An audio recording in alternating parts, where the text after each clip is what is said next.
Il aura fallu des années de répétition, des années de relations douloureuses, des années de silence intérieur, pour que Marc et Amélie comprennent une chose essentielle.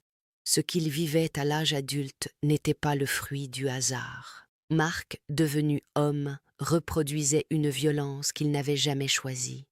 Il ne faisait que rejouer ce qu'il avait appris dans l'enfance. La colère, la domination, la peur. Il battait parce qu'il avait été battu.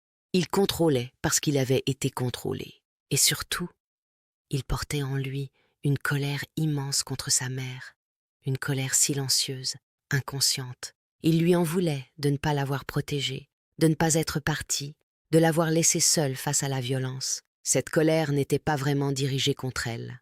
Elle venait de plus loin. Marc ne détestait ni son épouse ni ses filles. Il portait en lui une fatigue ancienne, celle d'avoir été un garçon à qui l'on n'a jamais permis d'être fragile. Un garçon qui a appris à encaisser, à se taire. Alors, sans en avoir conscience, il projetait cette tension sur les femmes de sa vie. Il n'a eu que 3 filles, comme si la vie lui proposait un miroir permanent. Peut-être qu'au fond, une croyance silencieuse s'était installée. Être un garçon, c'est porter un poids invisible. Et ce poids, il ne l'avait jamais déposé. Amélie, elle, avait appris très tôt à se taire, à ne pas déranger, à subir, à s'effacer. Elle avait appris que survivre, c'était se rendre invisible. Son rôle d'enfant témoin, impuissante et coupable, s'était transformé à l'âge adulte en relation où elle acceptait l'inacceptable. Elle se laissait accuser, dévaloriser, responsabiliser de tout. Parce qu'au fond d'elle, une petite fille continuait de croire. Si je souffre, c'est peut-être que je le mérite. La prise de conscience fut douloureuse, mais libératrice. Comprendre que la violence vécue ne définit pas qui nous sommes. Comprendre que la culpabilité n'appartient pas à l'enfant.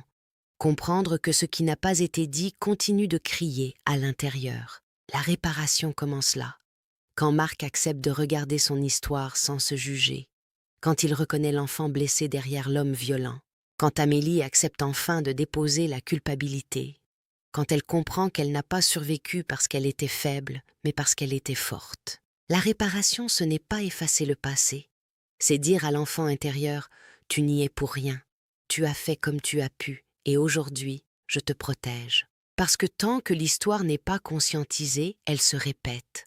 Mais quand elle est regardée avec vérité, elle peut enfin se transformer. Et parfois, la plus grande guérison, ce n'est pas de pardonner tout de suite, c'est d'abord de comprendre. Comprendre l'enfant, c'est déjà commencer à le protéger. Parce qu'un enfant n'oublie jamais ce qu'il a ressenti. Et si aujourd'hui, nous choisissions de faire autrement,